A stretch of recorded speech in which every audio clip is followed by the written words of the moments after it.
मनुष्य सदियों से खोज रहा है। सत्य की खोज, ईश्वर की खोज, मुक्ति की खोज। लेकिन क्या होगा यदि खोजने वाला स्वयं वही सत्य हो जिसे वह खोज रहा है? उपनिषदों की सबसे महान घोषणाओं में से एक है तत्वमसि। तुम वही हो।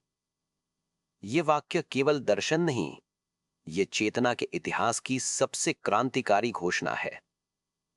वह क्या है?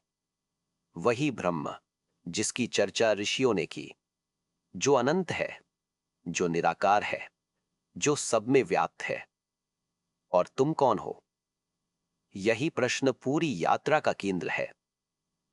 छांदोग्य उपनिषद में ऋषि उद्दालक अपने पुत्र श्वेतकेतु से बार बार कहते हैं, तत्त्वमसि श्वेतकेतु। हे श्वेतकेतु, तुम वही हो। ध्यान दो, ऋषि ये नहीं कहते तुम उसे प्राप्त करोगे। वे कहते हैं तुम वही हो। अर्थात सत्य कोई भविष्य की उपलब्धि नहीं, तुम्हारा मूल स्वरूप है। लेकिन यदि यह सत्य है तो मनुष्य स्वयं को सीमित क्यों अनुभव करता है? क्योंकि चेतना स्वयं को शरीर और मन के साथ जोड़ लेती है।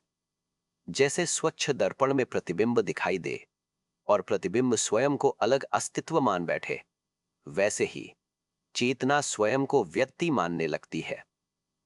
वेदांत इसे कहता है उपाधि, सीमित करने वाला आवरण।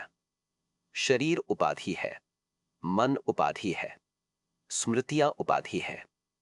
लेकिन इनके पीछे जो शुद्ध मैं हूं है, वह अपरिवर्तित रहता है। बृहदारण्यक उपनिषद कहता है, असंगो अयम पुरुषः। ये आत्मा असंग है, किसी भी वस्तु से वास्तव में जुड़ी नहीं।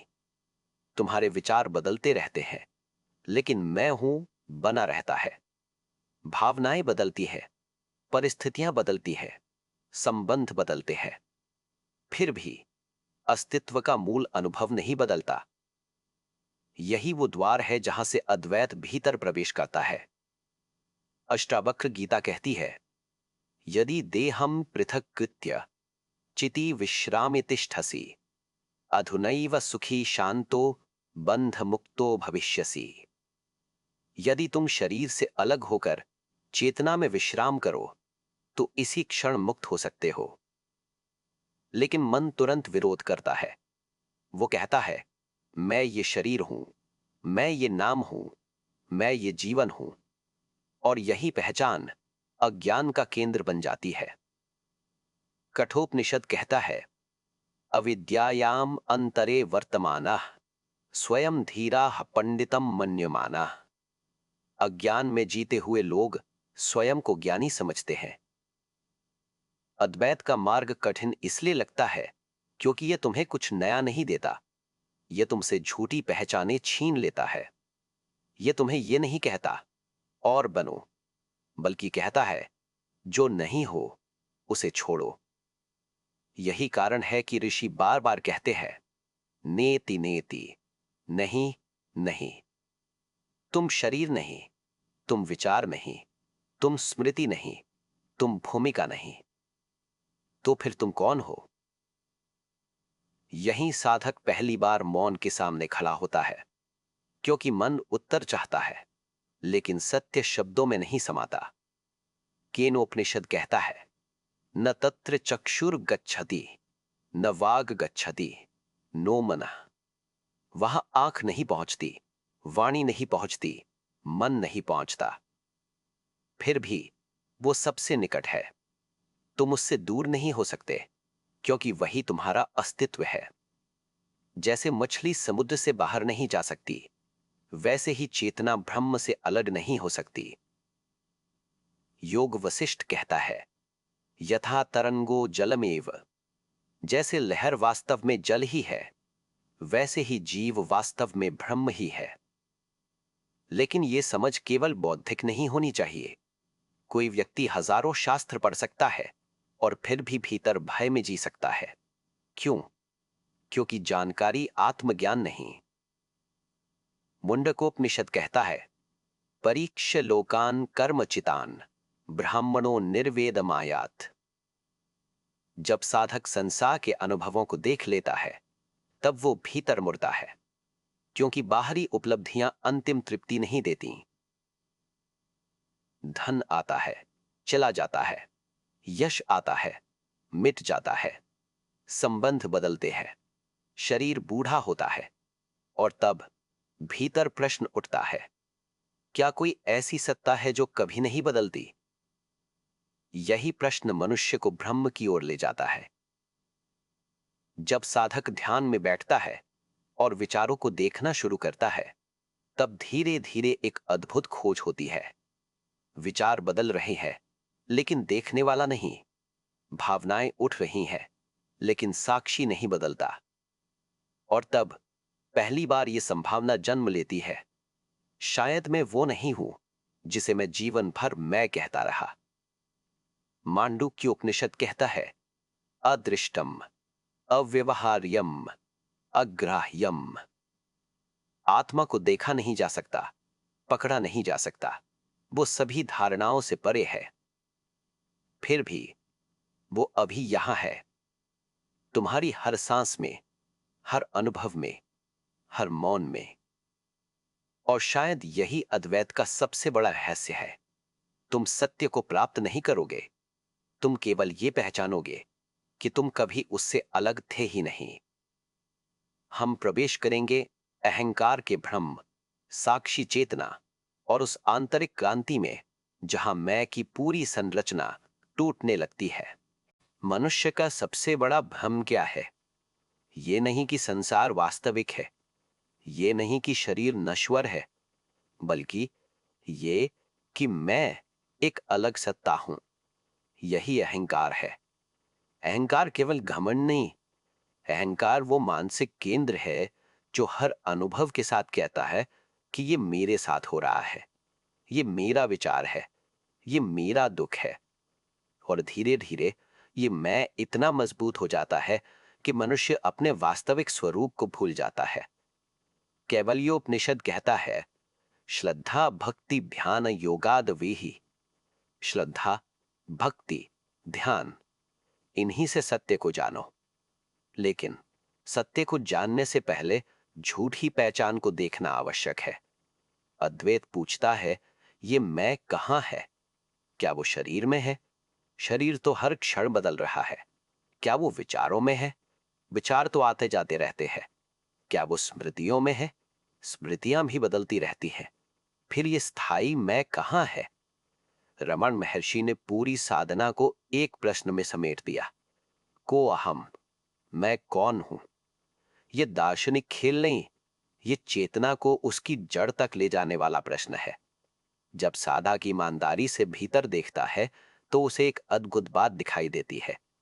मैं वास्तव में एक सतत विचार है, एक मानसिक धारा।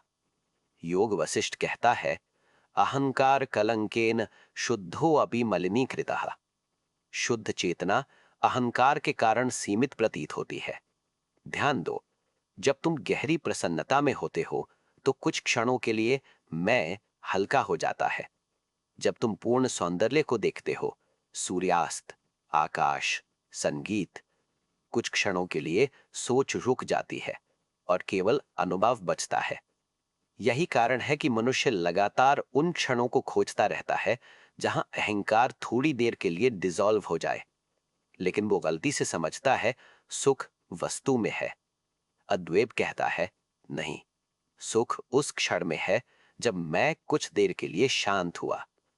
अमृत बिंदु उपनिषद कहता है, मनैव मनुष्याणाम कारणम बंध मोक्षयोः। मन ही बंधन का कारण है और मन ही मुक्ति का। जब मन बाहर भागता है तो संसार बंधन बन जाता है। जब वही मन भीतर लौटता है तो वही द्वार बन जाता है। लेकिन भीतर लौटना आसान नहीं, क्योंकि अहंकार जिंदा रहना चाहता है। वो स्पिरिचुअल आइडेंटिटी भी बना लेता है। मैं साधक हूं, मैं ज्ञानी हूं, मैं जागृत हूं। और इसी क्षण माया एक नए रूप में लौट आती है। अवधूत गीता कहती है, न मे बंधो न मोक्षो में भ्रांति शांता निराश्रया। न मेरा बंधन है, न मुक्ति। जब भ्रम समाप्त हो जाता है, केवल शांति बचती है। यही कारण है कि सच्चे ऋषि अत्यंत साधारण दिखाई देते थे। उनके भीतर विशेष बनने की इच्छा समाप्त हो चुकी थी। वो किसी पहचान को पकड़कर नहीं जीते थे, न ज्ञानी होने की पहचान, न गुरु होने की, न त्यागी होने की। अष्टावक्र गीता कहती है, क्व संसारः क्व च आभासा, क्व साध्यम क्व च साधनम। जब सत्य स्पष्ट हो जाए तो संसार कहाँ, साधना कहाँ और साधक कहाँ। अब एक अत्यंत सूक्ष्म बिंदु, अद्वैत अहंकार को डिस्ट्रॉय नहीं करता, वो उसके मिथ्यत्व को प्रकट करता है। जैसे अंधकार को हटाना नहीं पड़ता, केवल प्रकाश पर्याप्त है, वैसे ही जब जागरूकता स्पष्ट होती है तो मैं की पकड़ स्वाभाविक रूप से ढीली होने लगती है। बृहदारण्यक उपनिषद कहता है, द्वितीयाद वै भयम भवति। द्वैत से ही भय उत्पन्न होता है। जब तक मैं और दूसरा है, भय रहेगा, तुलना रहेगी, लगाव रहेगा। लेकिन जैसे जैसे एकत्व स्पष्ट होता है, भीतर एक अजीब हल्कापन जन्म लेने लगता है। साधक पहली बार अनुभव करता है, मुझे स्वयं को लगातार साबित करने की आवश्यकता नहीं है। मुझे किसी छवि को बचाने की आवश्यकता नहीं है। मैं विचारों के पहले भी था और उनके बाद भी हूं। यही साक्षी भाव का प्रारंभ है।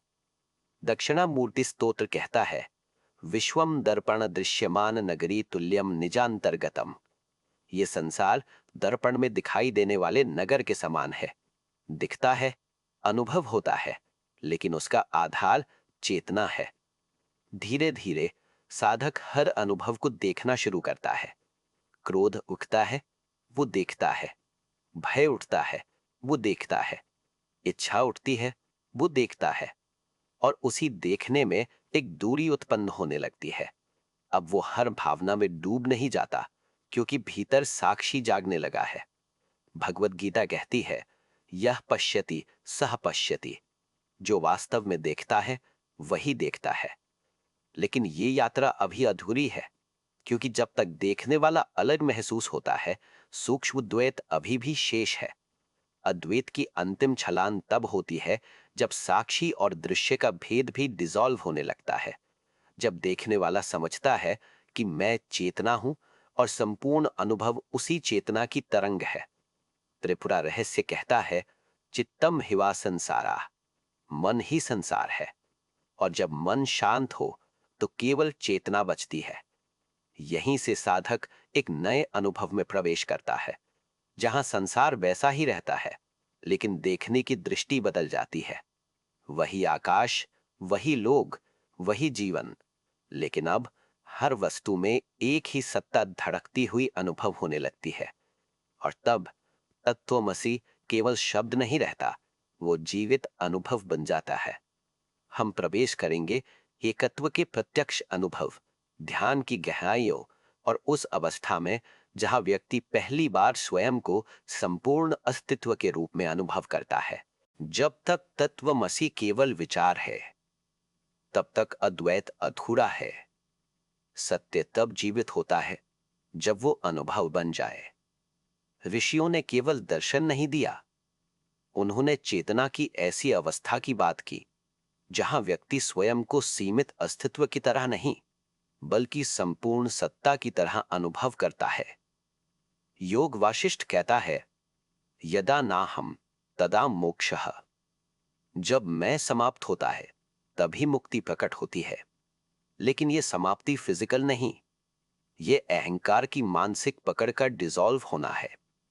साधक ध्यान में बैठता है, पहले विचार दिखाई देते हैं, फिर भावनाएं, फिर स्मृतियां, और धीरे धीरे एक ऐसा क्षण आता है जहां देखने वाला केवल देख रहा होता है। न विरोध, न पकड़, न भागना। यही साक्षी भाव की परिपक्वता है।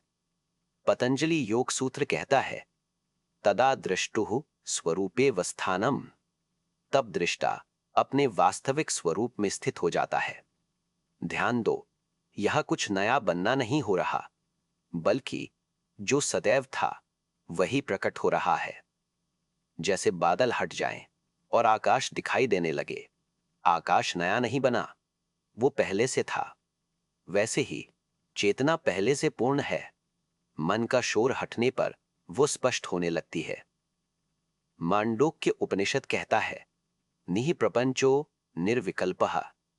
आत्मा प्रपंच से परे है, विकल्पों से परे है।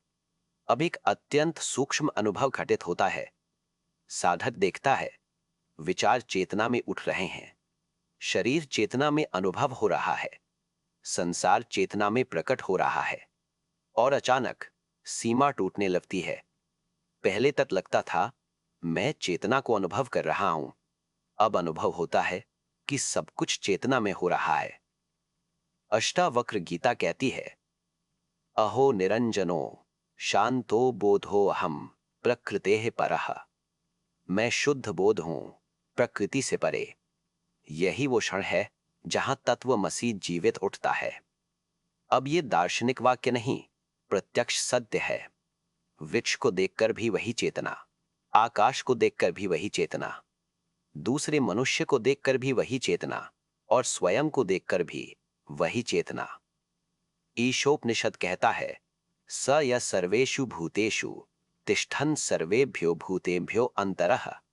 वह सब में स्थित है और सबके भीतर है। यही प्रेम का वास्तविक जन्म होता है। अब प्रेम आवश्यकता नहीं रहता, स्वामित्व नहीं रहता, निर्भरता नहीं रहती, क्योंकि दूसरा अलग नहीं अनुभव होता। नारद भक्ति सूत्र कहता है, सात्वस्मिन् परम प्रेम रूपा।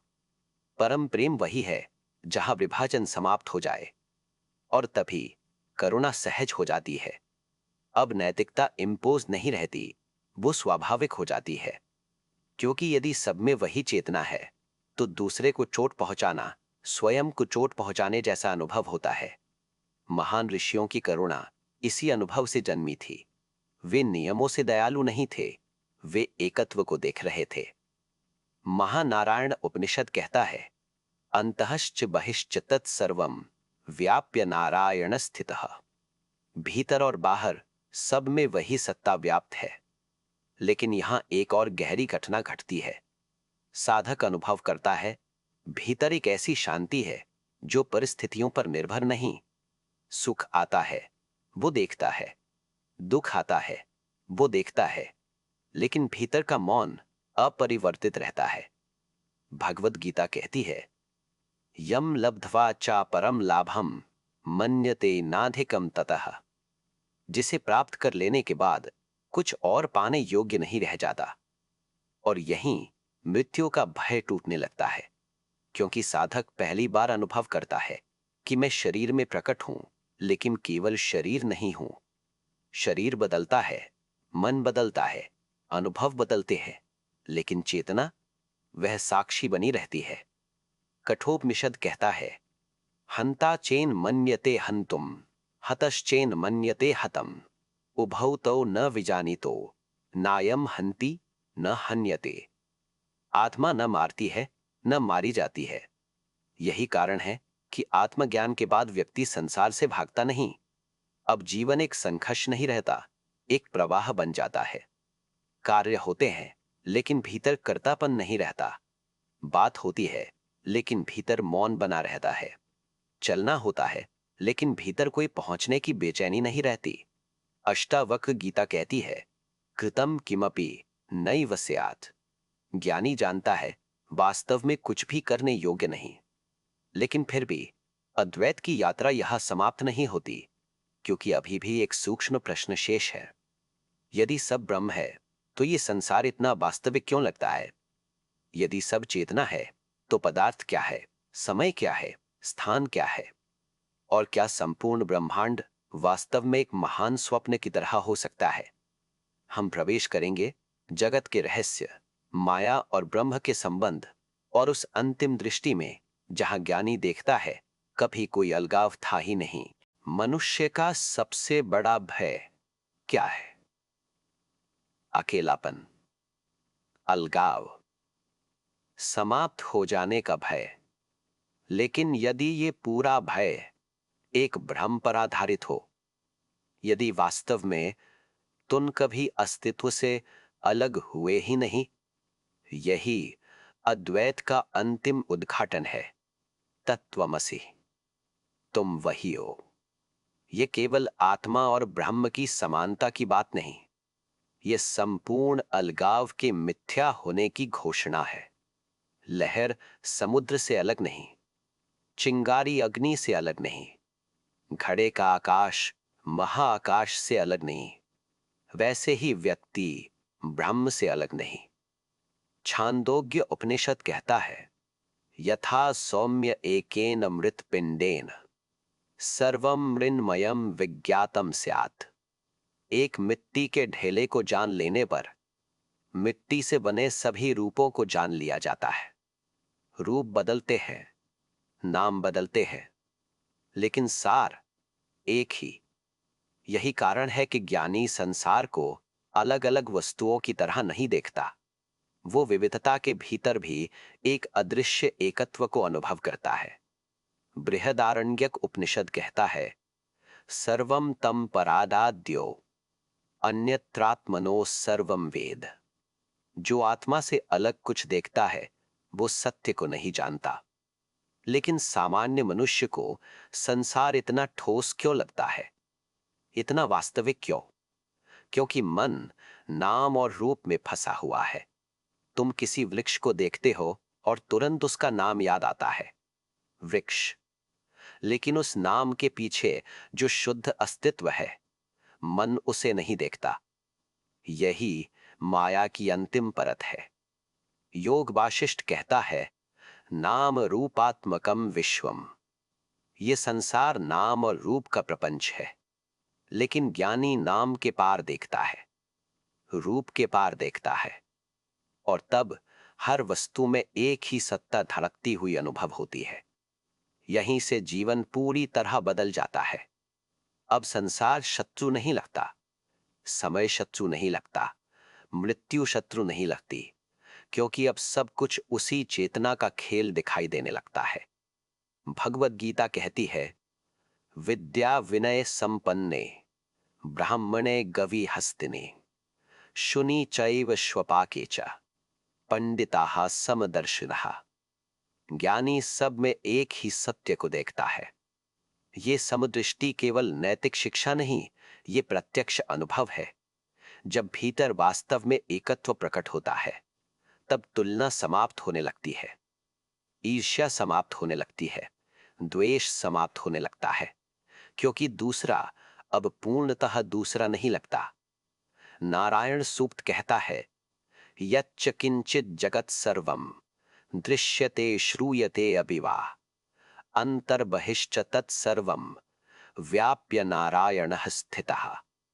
जो कुछ भी दिखाई देता है या सुनाई देता है, उस सब में वही सत्ता व्याप्त है।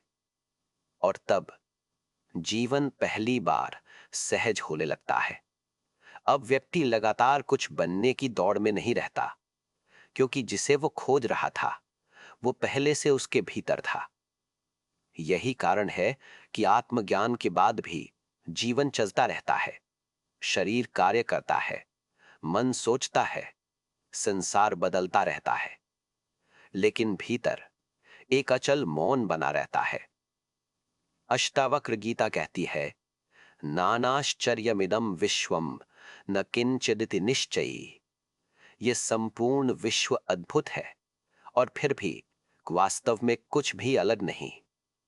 अब ध्यान दो, अद्वैत संसार को नकारता नहीं। वो ये नहीं कहता संसार छोड़ दो। वो कहता है संसार को सही दृष्टि से देखो, जैसे स्वप्न को जागने के बाद देखा जाता है। स्वप्न था, अनुभव हुआ, लेकिन उसकी स्वतंत्र सत्ता नहीं थी। वैसे ही ज्ञानी संसार को अनुभव करता है, लेकिन भीतर जानता है सब चेतना में उठती हुई तरंगे है।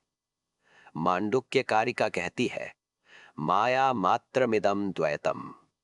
यह संपूर्ण द्वैत माया मात्र है। और तब एक अंतिम शांति प्रकट होती है, कुछ पाने की नहीं, कुछ सिद्ध करने की नहीं, कहीं पहुंचने की नहीं, केवल होना, शुद्ध अस्तित्व। यही कारण है कि अनेक ऋषि मौन में बैठते थे, क्योंकि जहां शब्द समाप्त हो जाते हैं वहीं सत्य स्पष्ट होने लगता है। तैत्तिरीय उपनिषद कहता है, आनंदो ब्रह्मो वित्यवज्जानात्। ब्रह्म आनंद स्वरूप है, लेकिन यह सुख नहीं जो किसी कारण से आता है। ये वो मौन आनंद है जो स्वयं अस्तित्व का स्वभाव है। और शायद यही मनुष्य की सबसे गहरी खोज रही है। न धन, न शक्ति, न प्रसिद्धि, बल्कि उस शांति की खोज जहां अलगाव समाप्त हो जाए। और अद्वैत वेदांत कहता है, वो शांति भविष्य में नहीं, अभी उपलब्ध है, क्योंकि तत्त्वमसि, तुम वही हो। लेकिन अब एक और विशाल रहस्य सामने आता है। यदि सब चेतना है, तो ये संपूर्ण ब्रह्मांड वास्तव में क्या है? क्या ये केवल पदार्थ है? क्या ये एक दिव्य स्वप्न है? क्या समय और स्थान भी चेतना में प्रकट अनुभव है? और क्यों ऋषियों ने बार बार कहा कि जो बाहर दिखाई देता है वो भीतर की चेतना का विस्तार है? यो वै भूमा तत्सुखम नाल्पे सुखमस्ति। जो अनंत है वही सुख है।